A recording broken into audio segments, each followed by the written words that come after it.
সাজি কাচি ওলাইছোঁ বিয়ালৈ যাবলৈ বুলি। কেনেকুৱা লাগিছে কাপোৰযোৰ আৰু গহনা পিন্ধিবলৈ মন নাযায়, সেইকাৰণে চিম্পুলকৈ ওলাইছোঁ। গৰম লাগিছে।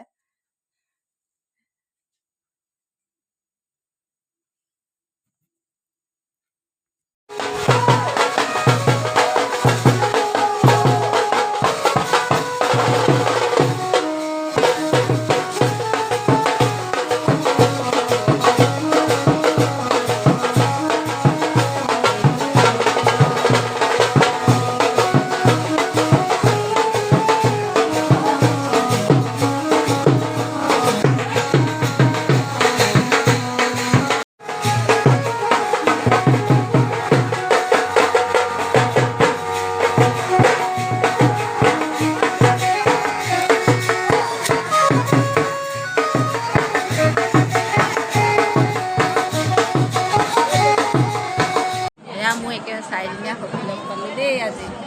বিয়া ঘৰতে বহুত ভাল লাগিলে। আৰু এতিয়া মানে আহিব নোৱাৰোঁ, কিন্তু এনেকৈ লগ পালে আমি অতীজৰ মানে কিছুমান কথা মনত পৰে।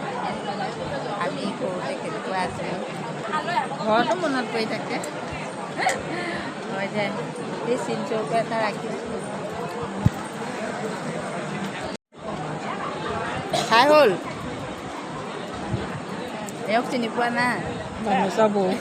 অঁ, এয়া নৱ পৰিবাৰ চিনি পাইছোঁ।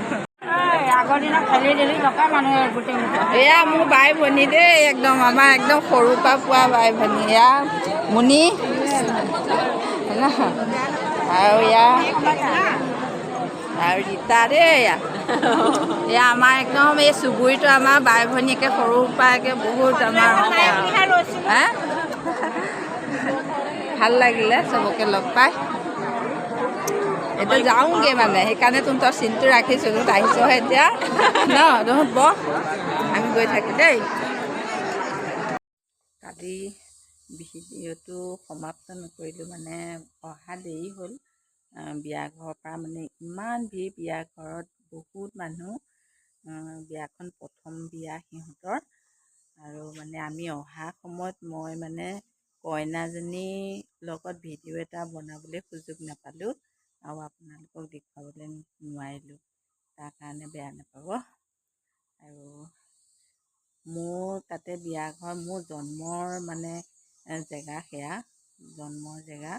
মোৰ ঘৰৰ জন্ম ঘৰখনৰ একেবাৰে ওচৰৰ মানে দাদাৰ ছোৱালী এজনী বিয়া আছিল। আৰু তাতে মোৰ মানে একেলগে সৰুৰ পৰা ডাঙৰ হোৱা, খেলা ধূলা আৰু একেলগে পঢ়া, সকলোকে মানে ডাঙৰ সৰু ইমান কথা পাতিছোঁ সকলোৰে লগত।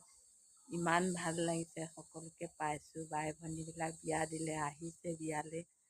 মানে কথা পাতি পাতি বহুত দেৰি হৈ গ'লগৈ। মই বহুত দেৰিকৈ আহি ঘৰ পাইছোঁহি। আৰু বহুত মানুহ বিয়াখনত। আৰু মোৰ সখীগৰাকীকো দেখুৱালোঁ। মোৰ যি নেকি মানে তুলনি বিয়াৰ আগৰ 4দিনীয়া সখী থাকে, আজিকালিতো সখী নায়েই তুলনি বিয়াত। কিন্তু আমি যেতিয়া সৰু হৈ আছিলোঁ, আমি যেতিয়া মানে তুলনি হৈছিলোঁ, তেতিয়া কথা কৈছোঁ, তেতিয়া 4দিনীয়া সখী মাতে। এয়া সেইখিনিতে অকণ বহি লৈছোঁ দেই। মোৰ সখীগৰাকী আগ ধৰি বিয়া হৈছে। মই তাই 4দিনৰ দিনাখন তাইক নোৱাই ধুৱাই, আৰু তাই মানে যিমান কাপোৰ আছে সেই সকলোবিলাক মই ধুইছোঁ। আৰু মোৰ তুলনি বিয়াটো তাই 4দিনৰ দিনাও ধুইছে, 7দিনৰ দিনাও।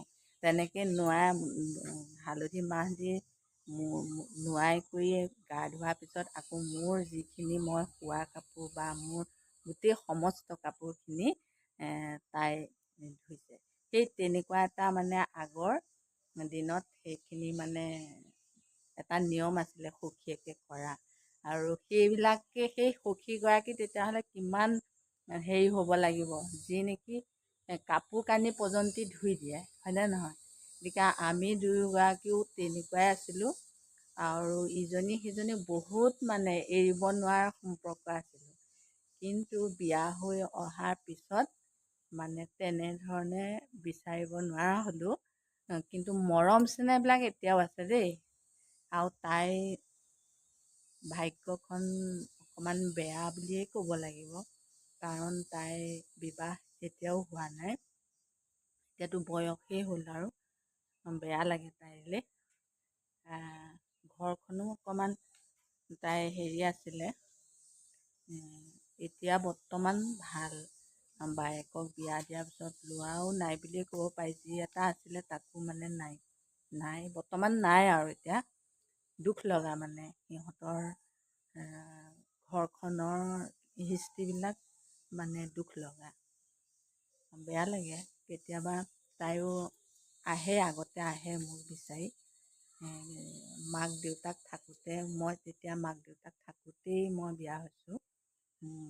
আৰু তাই মাক দেউতাক ঢুকোৱাৰ পিছৰ পৰা ঘৰখন মানে বহুত তাইৰ হাতত। তাই মানে ঘৰ এৰিবই নোৱাৰে, তেনেকুৱা নিচিনা হ'ল। তথাপিতো কেতিয়াবা আহি ওলাইহি, মিছা নকওঁ, বিচাৰি কেতিয়াবা আহে। মইহে তেনেকৈ যাব নোৱাৰোঁ। এনেই খবৰ খাতিবিলাক লৈ থাকোঁ দেই। কালি আকৌ লগ পাই ভাল লাগিল। আৰু আপোনালোকৰ তেনেকুৱা সম্পৰ্ক আছেনে বাৰু? কমেণ্টত জনাবচোন। চাৰিদিনীয়া সখী আজিকালিতো নায়েই বাৰু, আজিকালি নাই। আৰু ভিডিঅ'টো আজি ইমানতে সামৰিলোঁ। আৰু কথাকেইটা ক'বলৈ মন গৈ আছিলে তাইক লৈ, সেইকাৰণে আপোনালোকৰ আগত দাঙি ধৰিলোঁ আৰু দেখালোঁ সখীগৰাকীক। সেয়াই। আৰু ভিডিঅ'টো চাই ভাল পালে লাইক আৰু কমেণ্ট এটা কৰিব। আজিলৈ আহোঁ, বাই বাই।